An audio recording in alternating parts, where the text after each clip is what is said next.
네, 안녕하십니까. 오늘은 2019년 7월 마지막 날 31일. 지금 한국 본토 시간으로는 8월 1일 됐겠죠, 지금. 그래서 시간이 빨리 갑니다. 오늘 공부합시다. 우리 그 공간 복음, 마태, 마가, 누가, 요한 복음, 개론 4개 끝나고, 지난번에 우리 예수님의 출생했습니까? 이제 오늘은 이제 세례, 예수님의 세례에 대해서 좀 보고자 합니다. 그 다음에 이제 세례 끝난 다음에는 예수님의 공생의 1년, 그러니까 1년 차, 2년 차, 세 번째 해, 그 다음에 이제 고난주간. 그래서 아마 여기 1년 차가요. 이게 한 24가지 사건이 마태, 마가, 누가, 요한 복음에 기록되어 있어요. 24가지 사건이고, 2년째는 한 40개가 넘나 봐요. 그리고 3년째는 이제 좀 특이한 것이 누가복음에 가장 많이 있어요. 그래서 아마 요거 갖다 우리가 중점적으로 봐야 될 것 같습니다. 오늘 여러분 보시는 유튜브 아래 보게 되면은 제가 마태, 마가, 누가, 요한 복음에 대해서 도표로 하나 만들어 놓은 게 있는데, 그거를 제가 한국말로 번역을 몇 개를 못했어요. 그러니까 여러분이 그거를 번역해 주시면 제가 한국말로 올려놓겠습니다. 오늘 예수님의 세례에 대해서 오늘 같이 공부하시겠습니다. 같이 기도하시겠습니다. 예수님 감사합니다. 이제 저희들 오늘 예수님의 2000년 전에 요단강가에서 받으신 세례에 대해서 공부하려 합니다. 저희들 이거 아무것도 모릅니다. 그러나 하늘에서 문을 열어 저희들의 영이 열려서 하나님의 말씀을 받을 수 있사오며, 예수님의 은혜로 우리를 하나님의 말씀을 이해할 수 있게 하시오면 이해하게 싸우니, 알게 하옵시고 깨닫게 하옵시고 깨달았으면 우리 생활에서 옮길 수 있는 용기까지 허락하여 주시옵소서. 이 모든 말씀 예수님 이름 받들어 주 앞에 간절히 기도하였사옵나이다. 이제 저희가 출생을 지나서 이제 처음으로 공간 복음에 마태, 마가, 누가, 요한의 네 복음이 다 같이 나가는 것이 이제 예수님의 세례에 대해서 세 가지가 나옵니다. 세 가지가 어떤 거냐게 되면 이제 세례 요한에 대해서 마태, 마가, 누가, 요한 복음 4개 다 같이 나오고, 그 다음에 세례 요한이 예수님은 이런 분이다 라고 그림 그려놓은 게 있습니다. 그것이 이제 네 복음에 다 나와 있고, 그 다음에 예수님이 세례 받으신 그 장면이 네 복음에 다 같이 나와 있습니다.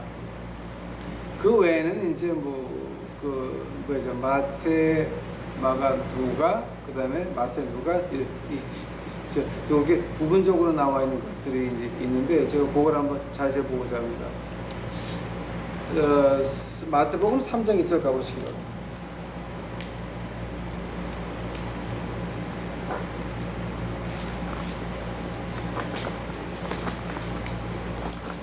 마태복음 3장 1절 보니까 뭐가 나오냐게 되면, 그때 세례 요한이 이르되 유다 광야에서 전파하여 가라되 회개하러 천국이 가까웠느니라. 이제 요 말은 지금 그러니까 마가복음 1장에서 나오고, 그다음에 누가복음 세 번째 장에서 나오고, 그다음에 요한복음에서도 요한복음 1장 19절에서 20절까지 나오는 얘기입니다.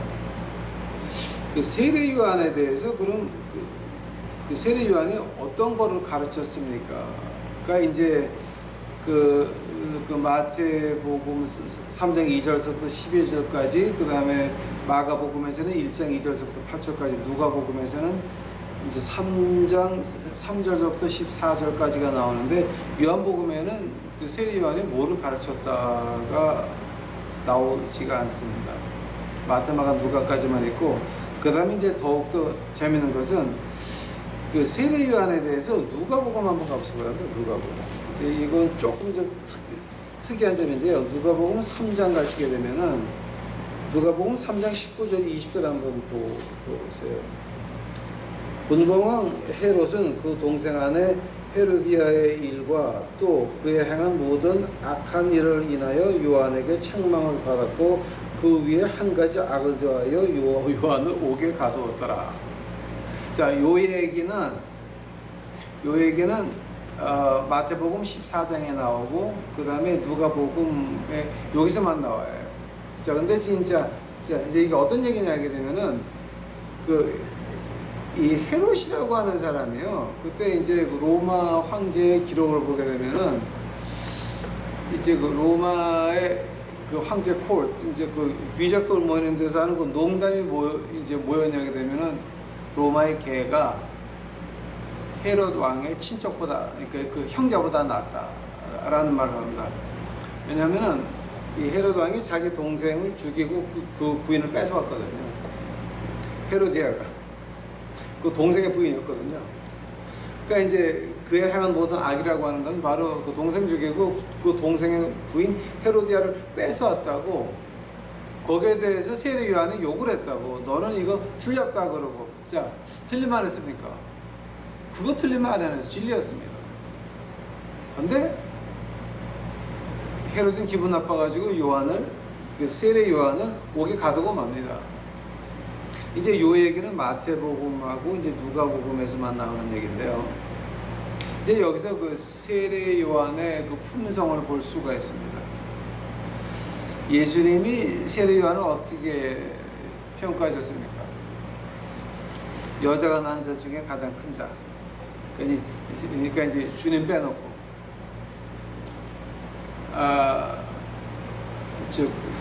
메시아 앞에 나서 그의 길을 예비하는 자. 그러니까 이사야서에 나오는 얘기. 그러니까 그 굉장히 엄청난 큰 사람이죠. 근데 하느님 말씀에서 큰 사람이라고 해가지고 이 사람이 죄라고 지적을 했는데 그 대가가 어땠습니까? 목이 잘려도 죽고 말았습니다. 헤롯 생일날 헤로디아의 딸이 춤을 췄습니다. 헤롯이 이뻐가지고 내가 너한테 뭐를 줄까? 그러니까 나라의 반이라도 주겠노라 하니까는 헤로디아 딸이 엄마한테 가서 물어봅니다. 뭐를 달라 그럴까요? 그랬더니 그 세례 요한의 목을 달라 그래. 헤로디아가 나와서 춤을 춘 다음에 이제 아빠한테 그러죠. 세례 요한의 목을 달라고. 이 헤롯 왕이 그 고객들 앞에서 한 약속이 있으니까 모가지가 날라서 이제 죽고 맙니다. 자, 이제 그걸 보게 되면은 여러분, 그 하느님 말씀에서 큰 사람이라고 하는 거, 큰 종이라고 하는 거는 어떤 거냐? 죄를 죄라고 지적하는 거였습니다. 즉, 어느 목사가 돈이 많아서 님까지 붙여주는 이런 것들, 또 큰 교회 목사니까 님까지 하여가지고 이제 붙여주는 엉터리 목사들, 그것은 어떻게 되는 겁니까? 사람이 점잖은 게 아니라 죄를 같이 범하고 있는 동참 죄를 짓는 것밖에는 안 된다라고 합니다. 제 입에서 여러분 조용기 목사님이라고 하는 말 들어본 적 있습니까? 조용기 아저씨지. 그런 그 엉터리들, 그 사람들은 목사하면 안 되는 사람들인데 목사하고 앉아있는 거예요. 그러니까 그 대를 이어 충성하는 교인들은 좀 기분이 나쁘겠지만 그 담임 목사직을 갖다가 대로 이렇게 그러니까 대를 이어 충성하게 만드는 그 목사 아저씨들이나 그 다음에 그 교회 나가서 헌금을 해서 그걸 받드시는 여러분 장로 권사 안수 집사 이러신 분들 다 그 동조죄입니다.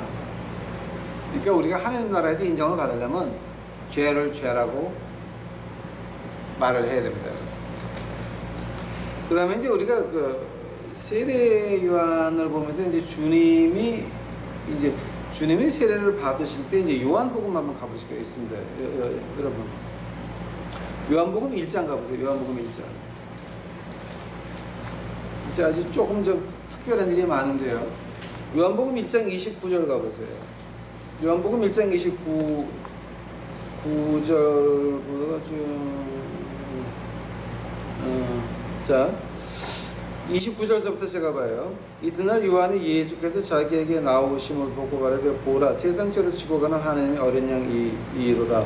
내가 전에 말하기를 내 뒤에 오는 사람이 있는데 나는 나보다 앞선 것은 내가 그가 나보다 먼저 계심이라 한 것이 이 사람을 가리킴이라. 나도 그를 알지 못하였으나 내가 와서 물로 세례를 주는 것은 그를 이스라엘에서 나타내려 함이라 하니라. 요한이 또 증거하여 가라되 내가 보음에 성령이 비둘기같이 하늘로서 내려와 그의 위에 머물렀더라. 나도 그를 알지 못하였으나 나를 보내어 물로 세례를 주라 하신 그 이가 나에게 말씀하시되 성령이 내려서 누구 위에 머무는 것을 보거든 그가 곧 성령으로 세례를 주는 이인 줄을 알라 하셨기에 내가 보고 그가 하나님의 아들이심을 증거하였느라 하니라. 자, 이제 이 말이 굉장히 무서운 말입니다, 여러분. 하면은, 자, 이제 여기서 우리가 이제 마태복음, 마가복음, 누가복음 읽으려면 시간이 많이 가니까 이제 우리 그냥 빨리 좀 이제 지나갑시다. 하면은 우리가 이제 오늘 봐야 될 게 그 세례에 대해서 좀 본격적으로 보고자 합니다. 지금 한국에 침례교를 가게 되면 뭐 침례 요한이 말씀하시되 이렇게 성경을 읽는데 우리 조상들이 세례 요한 읽으면서 순교했습니다. 우리 바로 윗대에서 세례 요한이라고 읽으면서 감옥 생활을 하셨고 순교를 당하셨는데 그걸 가지고 또 꼭 또 말을 바꿔가지고 침례 요한이라고 읽는 것은 그건 참 좀 유치한 일입니다. 만약에 당신들이 그렇게 아주 하나님 말씀에 충실해서 침례 요한이라고 할 정도면 왜 한국에 있는 침례교회 장로 있는 교회들이 있습니까? 당신들이 진정으로 침례교라면은 그놈의 교회에 있는 장로들 다 없어버리고 안수집사 만들어야 돼요. 아니에요?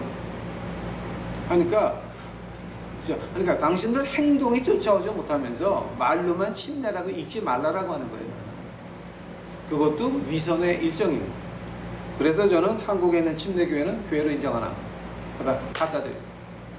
그러니까 혹시 여러분 중에 침례교회 나가는 사람 있으면은 그 교회 나가는 거 다시 한번 생각해 보시기 바랍니다. 아닙니다. 이제 첫 번째로 그러면 그 세례 요한의 저는 어느 신학교 나왔냐고요? 미국에서 신학대학원을 나왔는데 침례교회 사는 겁니다. 근데 우리는 이 원어 베프티스모라는 말 가지고 세례도 했다가 이건 그냥 우리 마음이 변해야 변하는 거지 몸에 물만 적셨다고 사람이 변하는 거 아니거든요. 그러니까 우리 그러니까 말 가지고 장난하지 말자는 얘기예요. 저는 말 가지고 장난하지 말고 우리 마음의 상태 가지고 하느님 앞에 떳떳이 세상과 하느님 앞에서 보여주자라고 하는 그 얘기입니다. 네? 이 세례 요한의 세례는 그럼 과연 어떤 거였습니까? 이제 제가 성경 구절 몇 구절만 그냥 찾아드릴게요. 이제 하나하나 그냥 이렇게 누가복음 3장 가보세요. 누가복음 3장 가보시게 되면 뭐가 나와냐 그러면 누가복음 3장 17절 뭐 9절 이렇게 있는데 17절 봐요. 손에 키를 들고 자기의 타작마당을 정하게 하사 알곡을 모아 곳간에 들이고 쭉정이는 꺼지지 않는 불에 태우시리라. 자, 그 세례 요한이 세례를 준 것은 그 목적이 회개에 있습니다. 한데 자 이제 그 세례 요한이 하는 말이 그 winnowing, 이제 영어로 winnowing이라고 그러는데 winnow. 이제 그게 어떤 말이냐고 하면 이제 그 우리 한국식으로 말하게 되면은 그 별을 갖다가 키 위에 놓고 흔들어 가지고 이 다른 것은 이제 그 가벼운 것은 다 이렇게 흘러나가고 알만 떨어지게 하는 걸 가지고 위너우라 그래요. 위너이라고 하죠. 고대 이집트에서는 어떻게 했냐면 높은 데서 땅으로 이제 바닥을 깔고 그 곡식을 이렇게 위에서 흘리게 되면은 가벼운 건 바람에 날아가고 무거운 곡식만 바닥에 떨어져서 이렇게 수북이 얹어져 있어요. 자, 이제 그런 모습을 가지고 이제 위농이라 그래요. 즉, 우리가 세례를 받는다고 하는 목적이 하느님 앞에서 시험을 받겠다라고 하는 발런티어로 하느님 앞에 나가는 거예요. 그러니까 이거 굉장히 무서운 거예요, 지금 이게. 세례가 그냥 받는 거 아니에요, 여러분. 세례를 받을 때는 세례요한이 말하기로 위노잉이라고 그러잖아요. 키를 가지고 이제 타작마당이라고 그러잖아요. 내가 하나님 앞에서 시험을 받겠다라는 거예요. 내가 진짜인지 가짜인지. 그러니까 함부로 세례받는 거 아니라니까. 자, 그런 면에서 본다면은 그 유아 세례는 어떻게 되는 거예요? 그 유아 세례는 성경에 없는 거예요. 유아 세례는 성경에 없어요. 자, 저도 유아 세례 교인 출신이에요. 네, 아버님 목사님 하셨으니까. 그러나 이제 그 당시 고려파 장로교에서는 어떻게 했냐면은 17살 되면은 이제 교회 앞에서 그 아버님이 불러요, 이름을. 네가 유아 세례 받았는데 네가 진짜 네 인생을 주님께 바칠 거냐? 그 자리에서 대답을 해야 돼요. 교회 앞에서. 이제 그게 장로교 풍습이었어요. 그런데 실제 유아 세례라고 하는 것은 우리 하나님 말씀에는 그게 존재하지 않는 거니까, 뭐냐게 되면은 내가 선과 악을 구분할 수 있을 때 하나님 앞에서 내가 선과 악을 아는데 그 선과 악을 아는 거 가지고 내가 하나님 앞에 시험을 받겠나이다 라고 하는 그것이, 뭘로 시험 받습니까? winnowing, 바람에 날리죠. 그래갖고 이쪽으로 떨어지게 되면 시험에 통과를 못하게 되면 어떻게 되는 거예요? 알고는 곡식에 창고에 들이지만 그것은 다 불 속에 빠진다라고 하는 거예요. 그러니까 이게 지금 세례라고 하는 것이 그렇게 쉽게 할 수 있는 문제가 아니에요, 여러분. 오해들 하지 마세요, 이거 괜히. 그러니까 한국 교회고 미국 교회고 문제가 어딨냐게 되면은 이게 얼마나 무서운 건지 몰라요. 진짜 얼마나 무서운 건지 몰라요.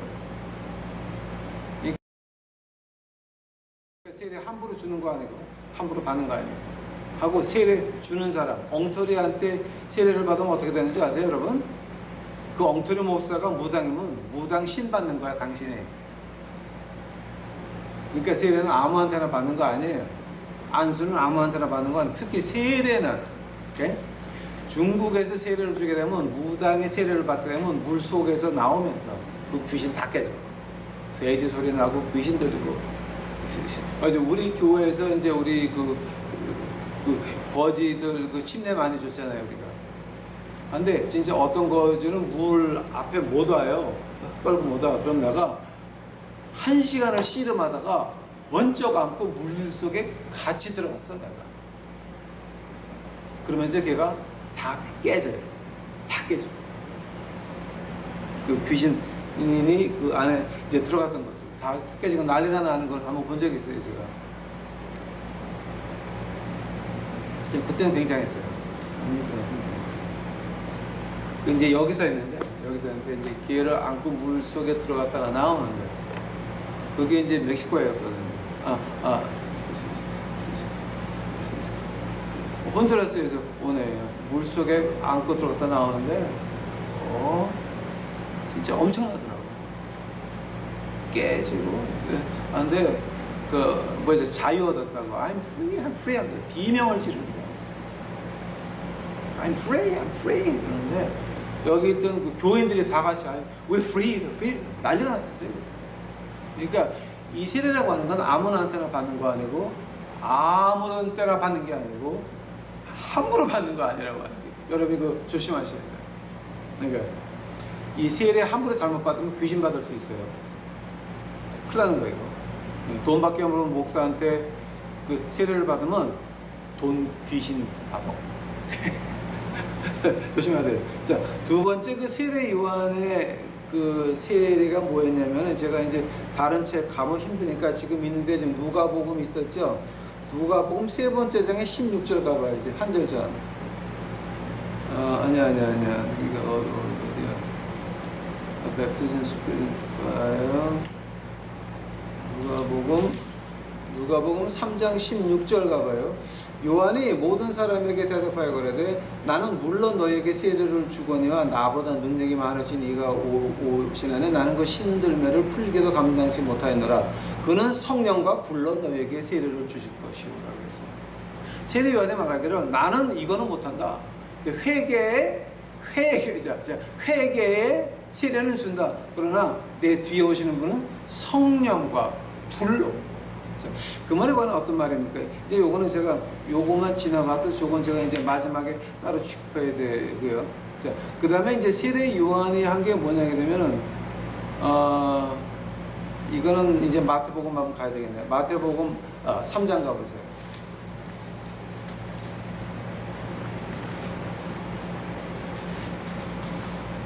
마태복음 3장 가시게 되면 10절서부터 12절까지 제가 볼게요. 이미 도끼가 나무 뿌리에 놓였으니 좋은 열매 맺지 아니하는 나무마다 찍혀 불에 던지우리라. 나는 너희에게 회개케 하기 위하여 물로 세례를 주거니와 내 뒤에 오시는 이는 나보다 능력이 많으시니 나는 그의 신을 들기도 감당하지 못하겠노라. 그는 성령과 불로 너희에게 세례를 주실 것이고.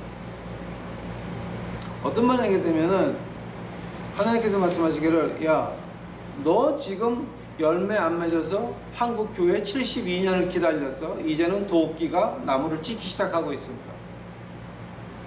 아직도 여러분 그걸 보지 못한다라고 하다면은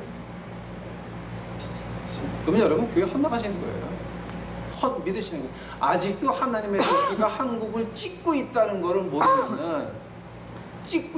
모르면 여러분 심각한 문제예요. 지금 여러분 하늘나라 가요. 한국 주변을 보세요. 이북을 보시고 이남을 보세요.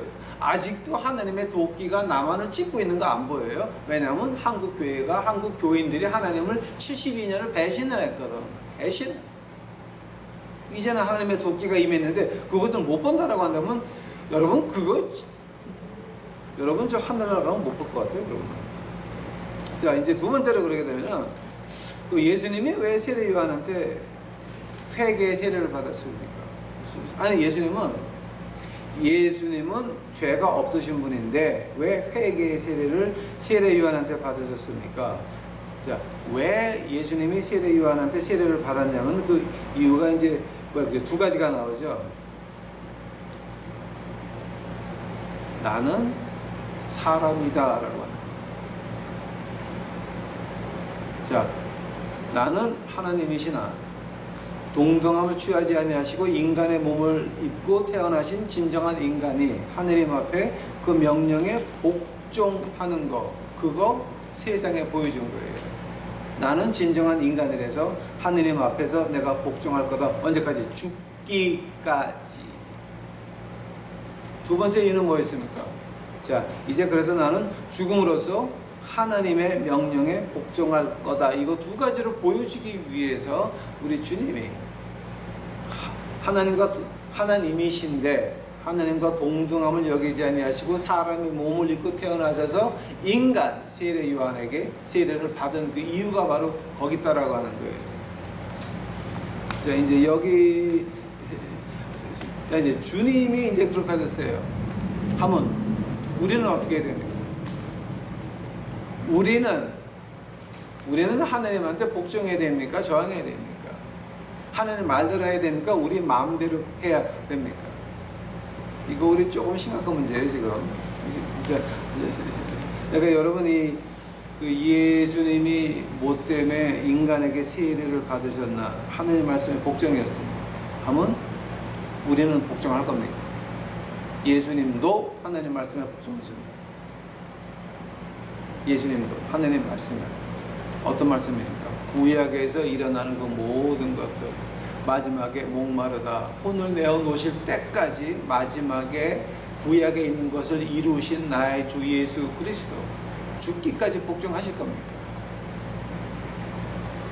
우리가 세례를 받는다고 하는 목적이 뭐냐? 바로 죽기까지 복종한다라고 하는 거예요. 그 말을 갖다가 이제 그 두 가지로 나눠져요. 자, 우리가 죽기까지 복종하려면은 두 가지가 필요한 거예요, 여러분. 오케이?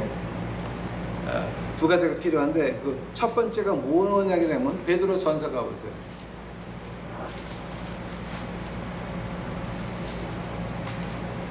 베드로 전서 가보시게 되면 베드로 전서 3장이에요.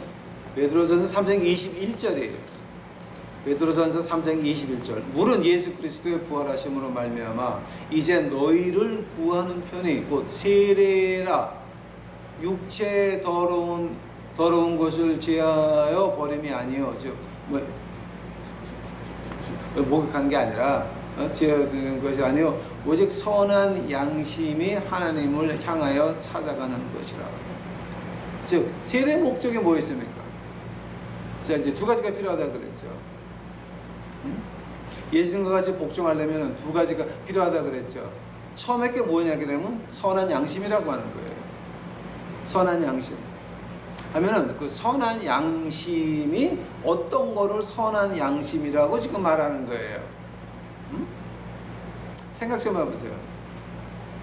오늘 아마 10분 전에 제가 아마 지금 얘기했죠. 자, 그 누가복음에서 이제 우리가 봤죠. 세례요한이 어떻게 말했습니까? 헤롯 왕, 너 왜 네 동생 저기 네 부인 뺏어와 임마. 그거를 죄를 어떤 종교가도 어떤 정치가도 어떤 비즈니스맨도 헤롯 왕의 그 짓거리라는 거 다 알면서도 무서워서 말들을 못하고 이러고 있는 거야. 어떤 관리도 어떤 정치가도 겁나서 말을 못하고 가만히 있는 거야. 왜냐면 말했다가는 뒤지니까. 가만히 있는데 세례요한 혼자만 너 그거 했잖아. 백성들도 가만히 있었어요.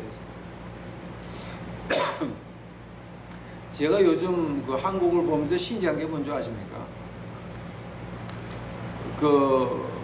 한국교회에서 600여 명의 목사들이 시국 성명을 발표하고 어쩌고 말들이 많아요. 그래서 교회에서 심지어 어떤 그 엉터리 목사는 로마서 13장을 완전히 무시를 하고 예수님이 오래말까지 탐에서 끌어내려라 이런 무식한 얘기들. 그러니까 하나님 말씀에서 로마서 13장을 완전히 없애버린 거야 그 사람은. 그러니까 가짜지 그것도가. 오케이? 그런 사람들 와서 시국 발표한다 그러고 이제 정치에 좀 이렇게 들어오고 싶은 목사들이 이제 국민의 이제 보수파 국민의 인기를 좀 얻고 싶어가지고 하는 것들이 이제 또 정치에 대해서 또 이렇게 나오고 시국 성명하고 지금 난리가 났어요. 근데 그게 웃기는 게 뭔지 아세요, 여러분? 그 사람들한테 가가지고 지금 한국의 가장 무서운 적이 누구예요? 한국의 가장 무서운 적은 한국의 교인들이에요. 교인들. 두 번째 무서운 적은 누구예요? 중국이에요. 중국에서 한국에다 뭐를 오다했어요? 중국에서 한국에다가 명령한 게 반일 감정 일으켜가지고 그 다음에 일본에서 한마디 하니까 그 다음에 뭐가 돼요? 일본 기업들이 한국에서 수입해 가던 거 몽땅 끊고 중국으로 가요. 한국 수출의 25%를 한국 정부는 중국에 넘겨준 거랑 마찬가지예요. 생각 좀 해보세요, 여러분. 하면 교회가 지금 뭐를 무서워해야 되냐? 교인들을 회개하라고 시켜야 되고, 두 번째로 중국에 대해서 경고를 해야 돼요. 그 두 가지가 가장 무서운 적인데, 지금 중국에 대해서 말하는 교회 봤어요? 꿈쩍도 안 해. 삑소리도 못 해. 혹시 지네들 중국 갔다가 못 돌아올까봐. 혹시 중국 좋아하는 사람들한테 헌금 안 들어올까봐. 자, 이런 것들이 그게 무슨, 지금, 만약에 우리가 이 선한 양심이 있다라고 한다면 교인들에게 이거는 틀렸었다, 회개하자라고 해야 되고, 자, 두 번째로 우리가 중국은 조심하자. 이거를 해야 그것이 믿는 사람이에요. 그거 두 개 없이 무조건 시국 성명 발표한다. 아니, 정치들 하실래? 어? 로마서 13장 당신들이 원해서 준 정부야. 벌 받아. 어쩌라고. 근데 이제 와가지고 와라라 한단 말이에요. 자, 그래서 제가 분명히 말씀드릴 수 있는 게, 어떤 정치가든지 간에 교회 가서 찬송가 들고 있는 거, 이런 거 찍히는 것들, 목사하고 사진 찍히는 이런 정치가는 다 가짜야. 다 가짜야, 그것들은. 또 이 정치판에 나오는 목사들 다 가짜야, 그것도. 시국성명 웃기고 앉아있네. 교인들 회개시켜 가가지고 그 시간에 반주운동하고. 그러니까 이게 지금 너무 웃겨요. 이제 저도 이제 그런 걸 느껴요. 이제 저는 중국에 못 가요. 제가 벌써 반중에 대해서 말한 게 지금 1년 넘었어요, 저는 이제 영원히 중국 땅에 못 들어가요. 비행기가 지나가는 것도 저는 이제 못 가요, 그것도. 돌아서 가야 돼요. 중국을 통해서 가는 건 저는 비행기도 못 타요, 앞으로는. 알면서도 진리이기 때문에, 이것이 사실이기 때문에 말하는 거예요.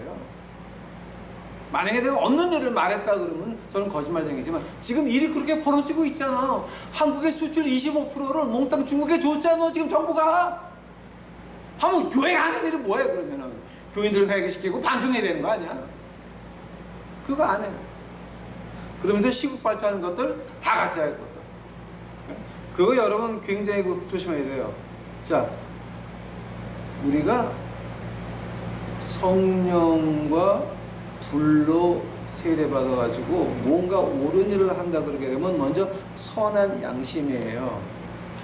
머리에 물을 뿌리건 몸이 물속에 들어갔다 나오건 내 마음이 항상 주여 내가 진리를 찾을 수 있도록 하옵시고 진리를 말할 수 있도록 하여 주시옵소서. 이게 빠지면 안 된다라고. 만약 이 두 가지가 없으면 하면은 아무리 물속에 100만 번 들어갔다 와도 그 가짜는 가짜고 지옥은 지옥이야. 무슨 소리 하는 거야 지금. 두 번째가 뭔지 아세요 여러분?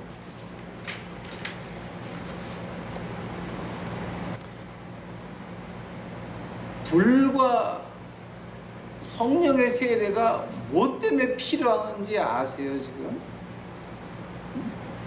우리가 할 수 없는 거, 우리가 할 수 없는 것들 거룩하게 사는 것들이에요 지금. 우리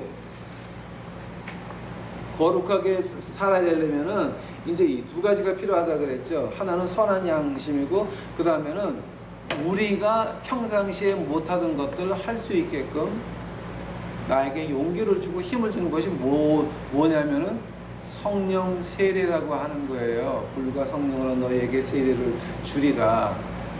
한데 이 성령, 불과 성령으로 세례를 준다고 하는 이 말을 갖다가 이 마구 새끼들이 먼저 빼가지고 분탕질을 해놨어요. 교회에서 성령학교 한다고 방언 받으시는 모이세요. 방언 받고 싶어하는 사람들 지하실에 많고 이제 저를 쫓아하시기 바랍니다. 라라라 리라 리라 로라라 하는 거 있죠. 네? 성령학교라고 하는 거 그게 얼마나 웃기는 건지 아세요? 야고보서 1장 17절에 보니까 모든 각종 은사는 하나님한테서 내려오는 거예요. 하나님이 나한테 방언 주기 싫으면 안 주시는 거야. 하나님이 나한테 신유 주기 싫으면 안 주시는 거야. 어? 하나님이 주기 싫으면 안 주는 거야.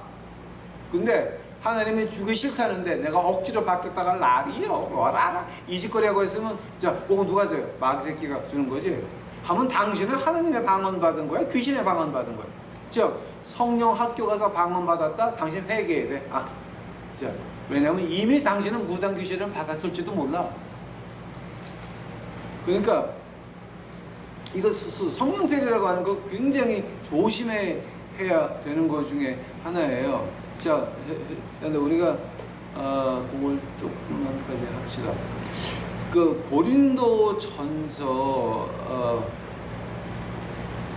이거 시간이 많이 가는데 제가 빨리 하도록 해볼게요. 이제 예수님을 믿으면서 우리가 성령의 세례를 받는 경우가 하나님 말씀에 몇 군데가 나왔냐면은 이제 사도행전 2장, 8장, 10장, 19장에 나와요. 쭉.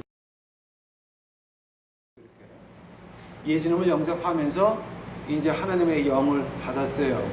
성령의 불세례를 받았어요. 근데 그 사람들이 성령의 세례를 받아가지고 한 일이 뭐예요? 사도행전 2장 가보세요. 이것들을 모르고 괜히 그 컴컴한 지하실에다 막아놓고 나서 라리라 나도라라 이 미친 짓거리 하는 거죠. 이거는 그러니까 코미디야 코미디. 사도행전 2장 1절서부터 봐요. 오순절날이 이미 이름에 저희가 다 같이 한 곳에 모였더니 호련히 하늘로부터 급하고 강한 바람 같은 소리가 있어 저희 앉은 온 집에 가득하여 불이 혀같이 갈라지는 것이 저희에게 각각 보여 각 사람 위에 임하여 있더니 저희가 다 성령의 충만함을 받고 성령이 말하게 하심을 따라 다른 방언으로 말하기 시작하니라. 오케이시다. 어떤 날이에요? 성령과 불로 세례를 받는 장면을 지금 말하는 거예요. 지금 이게. 그 다음에 그 다음에 5절 봐요. 그때에 경건한 유대인이 천하 각국으로부터 와서 예루살렘에 우거하더니 이 소리가 나면 큰 무리가 모여 각각 자기의 방언으로 제자들이 하는 말을 듣고 소동하여 다 놀라여 가로되. 이 사람들이 들은 말이 뭐예요? 라리라 로라리 이게 아니라 지네들 말로 알아들은 거예요. 여러분, 저도 방언을 해요. 여러분보다 많이 해요. 제가 더. 근데 절대 여러분 제가 방언하는 거 못 들어요. 왜냐하면 저는 혼자 있을 때만 하거든요. 왜냐하면 알아들을 수 있는 5마디가 못 알아듣는 5,000마디보다 더 나은 거거든요. 새벽 기도 가가지고 그건 방언이 아니라 신세 타령. 시어머니가 왜 나한테 돈 안 주고 시아버지가 돈 안 주고 빨리 뒤져가지고 내가 그지로 살 이러고 그게 왜 남들 기도하는데 이렇게 방해들하고 앉아있어? 미쳤어? 어? 웃겨요. 자, 이게 뭔지 아세요 지금? 자, 이제 근데 그때에 뭐가 나냐면은 14절 봐요. 사도행전 2장 14절. 베드로가 11사도와 같이 서서 소리를 높여 가라되 유대인들아 예루살렘에 사는 모든 사람들아 이 일을 너희로 알게 할 것이니 내 말에 귀를 기울이라. 계시다. 이때의 유대법이 어땠냐면은 예수님을 쫓아가는 사람은, 예수님을 믿는 사람은 유대인 법 밖에 있었어요. 누구든지 지나가다가 그 집 가서 주업하고 물건을 뺏어와도 법에 하소연할 데가 없었고, 누구든지 지나가다가 주업하고 마누라를 강간하고 가도 법에 하소연할 데가 없었다니까. 법 외에 있는 사람들이 해서 다들 조용히 무서워가지고 마가의 다락방에 모여가지고 쉬 하면서 이러고 있다가 그때 120문도가 성령을 받았잖아요. 2장 4절에서 불의 내를 받았잖아요. 하면서 그러면 뭐가 돼요? 14절에 나서는 거야. 그때서부터는 내 일방적인 지식 가지고는 못 가는 거야. 왜냐면 내 거 다 뺏기고 가족 피해보고 나 피해보고 다 피해보는 거야. 이건 죽고 자 뒤지게 했다고 복창하는 거야 이게 지금. 근데 이 사람들은 딱 서가지고 외치기 시작을 해요. 왜? 성령 세례를 받았거든. 성령 세례를 받기 전에 뭐가 있었어요? 선한 양심을 받았거든.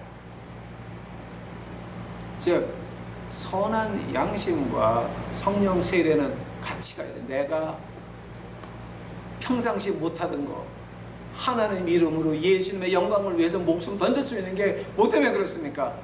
선한 양심을 쫓아가는 것과 하나님의 불을 받아야 된다. 눈에 보이는 물 가서 교회 가서 절하고 춤추고 이러고 다니다가 집에만 가면 오늘 목사 설교가 말이게 뭐야? 그러면서 목사 씻고 앉아 있는 거 그거 뭐 하는 거야 그거? 네가 교인이야? 당신은 성령 받은 게 아니라 귀신 받은 거야 그거는. 교인들 앞에서 하늘 나라가 된다고 우리는 도와야 됩니다 그러면서 교회에서 빼가지고 해외가 투자하는 그 목사들 뭐야 그거? 당신들 목사가 아니라 마귀종들이야 다 그게. 선한 양심과 성령의 불을 받았다라고 한다면은 진리에 있어요. 하나님이 택한 사람은요 진리에 안 쓰려 그래도 터져가지고 진리에 쓸 수밖에 없어요. 여러분 주위에 이제 그런 사람 봤어요? 지금 여러분 주위에서 지금 당신 지금 그 사람 지금 보고 있어. 나는 진짜 돈도 좋고 세상도 좋고 다 좋아서 그냥 예수님의 이름으로 주야 그러면 저기 있는 1000명 10,000명이 오빠 그러면서 쫓아오는 그런 목사가 되기를 원했던 사람인데 하나님이 그지한테 보내더라고. 그지한테 보내가지고 그지가 은혜 못 받는 날은요 썩은 계란 날라와. 진짜 더러워. 진짜 더러워. 하나님이 쓰는 사람은 가만 안 둬요. 하나님이 가만 안 둬. 근데 교회가 커지고 돈 많이 벌고 좋은 데 살고 에쿠스 몰고 뭐 제네시스 몰고 하는 목사 아저씨 아줌마들 그거 뭔지 알아요? 네? 하나님하고 관계없는 마귀의 종들이야. 그 전혀 관계없는 사람이에요. 자, 두 번째로 성령 세례라고 한다면은, 불의 세례라고 한다면은 그 종류가 이제 그 다른 종류가 나와요. 사도행전 보게 되면 이제 뭐 8장, 사도행전 8장 가게 되면은요, 사도행전 8장 가게 되면은 이제 그 4절서부터 17절까지 뭐가 나게 되면 사마리아 교인들이 안수받고 성령을 받죠. 그래? 사도행전 8장 4절서부터 그 흩어져 사람들이 두루 다니며 복음의 말씀을 전할세 빌립이 사마리아 성에 내려가 그리스도를 백성에게 전하니라. 무리가 빌립보 말도 듣고 행하는 표적도 보고 일심으로 그의 말하는 것을 줬더라. 많은 사람에게 붙었던 더러운 귀신들이 크게 소리 지르며 나가고 또 많은 중풍병자와 안진뱅이가 나왔으니 그 성에 기쁨이 있더라. 그 성에 시몬이라고 하는 사람이 전부터 마술을 행하여 사마리아 백성을 놀라게 하며 저의 자칭 큰 자라 하니 낮은 사람부터 높은 사람까지 다 청종하여 가려되 이 사람은 크다 일컫는 하느님의 능력이라다 하더라. 오랫동안 그 마술의 놀람으로 저희가 청종하더니 빌립이 하나님 나라와 및 예수 그리스도 이름에 관하여 전도함을 저희가 믿고 남녀가 다 세례를 받으니 시몬도 믿고 세례를 받은 후에 전심으로 빌립을 따라다니며 그에 나타나는 표적과 그 능력을 보고 놀라니라. 그 다음에 14절서부터 이제 예루살렘에 있는 사도들이 사마리아도 하나님의 말씀을 받았다함을 듣고 베드로와 요한을 보내매 그들이 내려가서 저희를 위하여 성령 받기를 기도하니 이는 아직 한 사람도 성령 내리신 일이 없고 오직 주 예수의 이름으로 세례만 받을 뿐이니라. 이에 두 사도가 저희에게 안수하며 성령을 받는 줄 계시다. 자, 거기 빌립에 들어가서 별 기적과 이사를 다 했지만 안수는 안 했어요. 그러니까 이제 저희가 빌립을 12제자, 그러니까 그 개요 두 번째 시간인가 아마 이거 했을 거예요. 자, 빌립은 그런 주님의 제자였어요. 안수까지 할 용기는 없었어요. 이제 그래서 어떻게 됐습니까?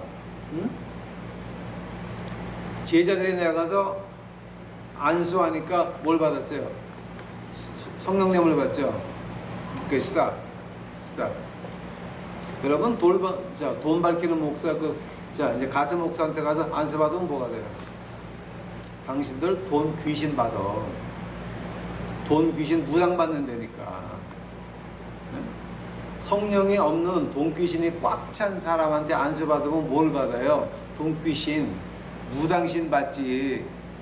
거룩한 하나님의 영을 받겠어요. 생각 좀 해보세요, 여러분. 생각 좀 해보세요. 제발 부탁드려요. 이제 이런 케이스를 하려고 그러면 수없이 많아요. 이제 그래서 사도행전 10장에 가게 되면 이제 그 고넬리오스의 집에 나오잖아요. 베드로가 설교하는데 그냥 불이 떨어지는 거야, 말씀으로. 그러니까 즉 한마디로 뭐예요? 하나님이 원하시는 대로 하나님이 주고 싶은 사람에게 준다라고 하는 거예요. 자, 그러니 성령 학교라고 하는 건 여러분 뭡니까? 마귀의 무당신 받는 학교입니다. 절대 가면 안 되고 절대 조심해야 됩니다. 하나님이 성령을 허락할 때에는 하나님의 말씀을 통해서도 주시고 또 설교를 통해서도 주시고 그 하나님의 말씀 외치는 사람이 올바른 사람이면 불러 이러면서 돈 거는 것들은 그건 마귀불이야, 마귀불. 자, 이제 그런 겁니다. 자, 이제 마지막으로 그러게 되면은 이 불과 성령의 세례가 뭐 때문에 필요하냐? 우리가 할 수 없어요. 일반 상식으로 할 수 없는 거예요. 사도행전 2장 14절 봤죠? 유대법 밖에 있어서 가족들이 피해를 보고 내가 피해를 보고 다 엉망될 수 있는 그런 그런 입장을 나하고 내 가족들에게 문을 열어서 다 당하게 만들어주는 그 일을 올바른 정신으로 할 수 있어요? 응? 예수님이 본디오 주님께서 고문받으시고 할 때에 예수님이 잡히던 그 밤에 그 사도 베드로가 뭐를 해요? 3번 부인하잖아. 그것도 재판장한테 부인하는 것이 아니라 조그만 여종한테 나는 정녕 모른다 3번 부인을 하잖아요. 그런 비겁한 베드로가 갑자기 나서는 거야. 짜장. 즉 나는 유대인법 밖에 있다. 너희들 해먹을래? 다 해먹어라. 엄청난 결심이에요. 그거는 목숨 걸고 하는 거예요. 그게 어떻게 가능했습니까? 선한 양심과 불의 세례였습니다. 하면 지금 저희 그 유튜브 식구들 지금 한국에서 뭐가 필요합니까? 이런 사명자가 필요합니다. 죄를 죄라고 칭할 수가 있고 틀린 건 틀렸다고 말할 수가 있고 아닌 건 아니라고 말할 수 있는 그런 용기가 필요한 것입니다. 목사고 노회장이고 한기총 할아버지가 아무 소용없어. 틀린 건 틀린 거야. 틀린 건 틀린 거예요. 아닌 건 아닌 거야. 하느님 말씀에서 아니다? 아닌 거야. 하려면 이제 어떻게 해야 됩니까? 그런 용기가 나려면 우리가 선한 양심과 성령의 세례를 받아야 된다라고 합니다. 마지막으로 하나만 제가 더 해드릴게요. 이제 이거는 조금 심각한 문제가 돼서 제가 이제 요건 이제 제가 마지막으로 보너스로 그냥 공짜로 해드릴게요. 고린도전서 한번 가보세요. 고린도전서. 이제 이게 그 세례하고 연결이 돼서 그래요. 세례하고 연결이 돼서 그래요. 고린도전서 15장 가보세요. 15장 29절 가보세요. 고린도전서 15장 29절이에요. 만일 죽은 자들이 도무지 다시 살지 못하면 죽은 자들을 위하여 세례받는 자들이 무엇을 하겠느냐? 어찌하여 저희를 위하여 세례를 받느냐? 또 어찌하여 우리가 때마다 위험을 무릅쓰리요? 형제들아, 내가 그리스도 예수 우리 주 안에서 가진 바 너희에게 대한 나의 자랑을 두고 단언하노니 나는 날마다 죽노라. 내가 범인처럼 에베소에서 맹수로 더불어 싸웠으면 내게 무슨 유익이 있느냐? 죽은 자가 다시 살지 못할 것이면 내가 죽을 터이니 먹고 마시자 하리라. 속지 말라. 악한 동무들은 선한 행실을 더럽히나니 깨어 의를 행하고 죄를 짓지 말라. 하느님을 알지 못하는 자가 있기로 내가 너희를 부끄럽게 하기 위하여 말한다. 29절부터 39절까지 이제 어떤 얘기냐면요. 이제 이거 갖다가 이제 우리가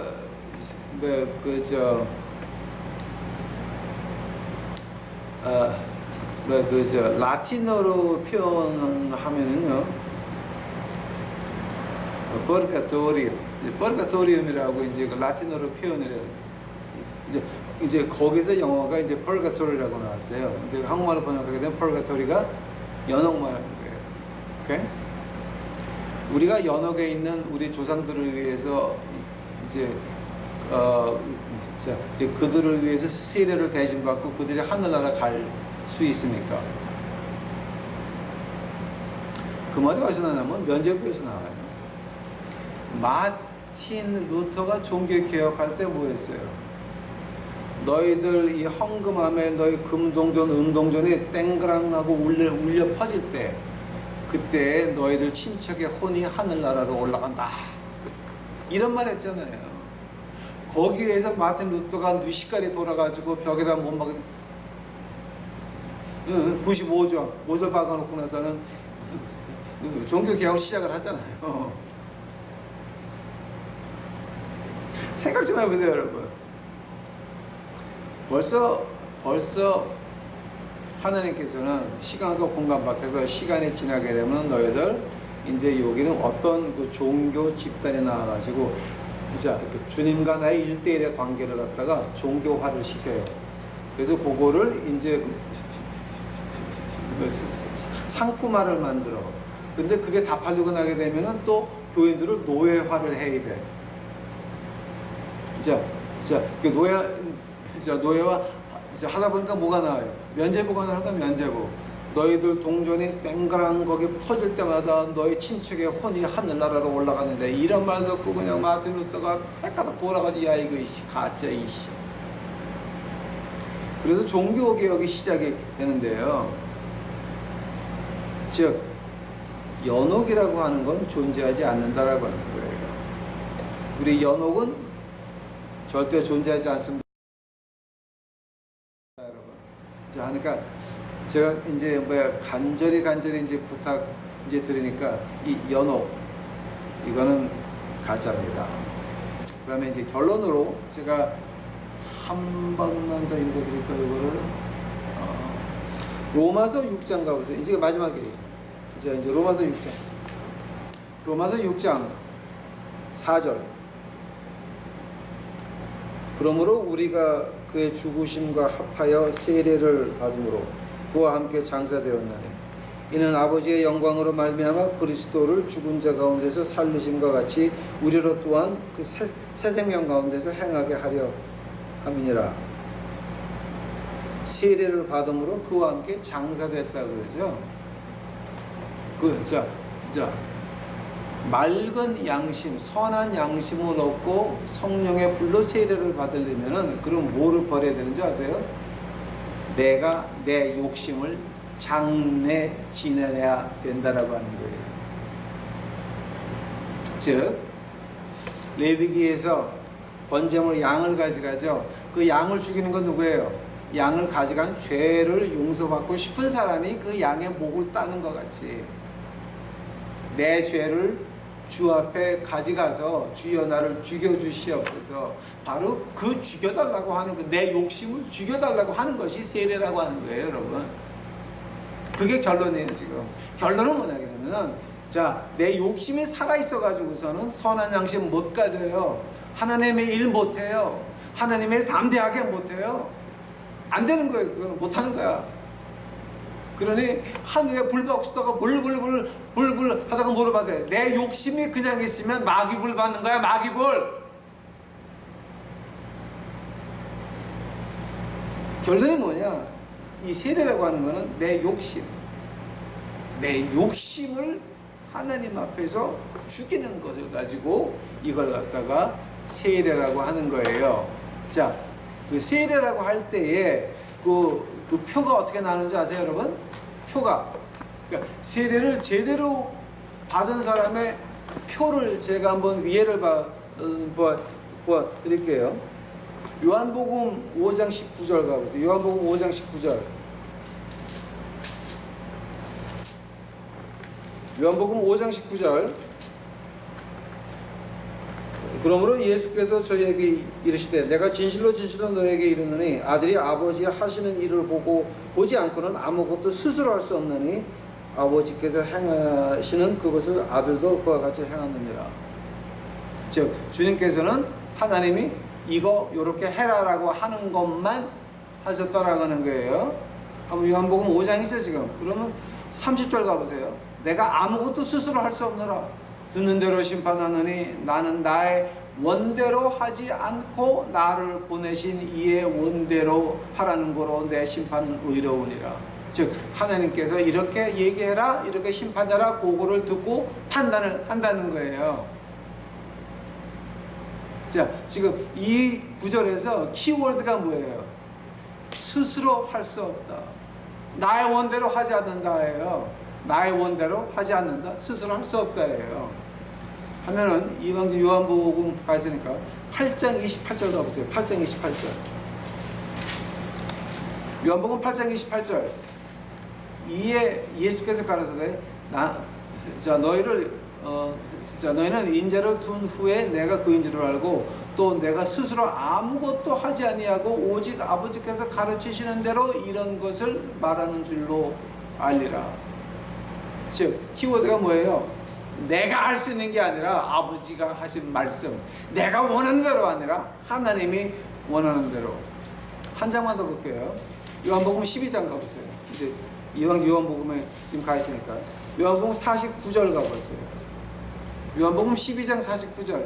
내가 내 자의로 말한 것이 아니요 나를 보내신 아버지께서 나의 말할 것과 이룰 것을 친히 명령하여 주셨으니.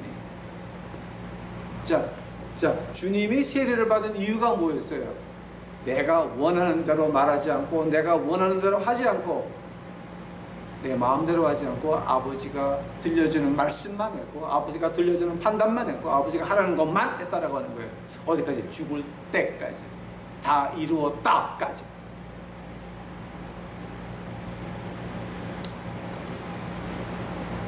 우리는 그런 거예요. 우리 세례받은 우리는 어떻게 살아야 돼? 기대해 보시고 같이 기도합시다. 예수님 감사합니다. 이제 오늘 저도 공부했나이다. 아버지요, 이거 참 어려운 분을 공부했나이다.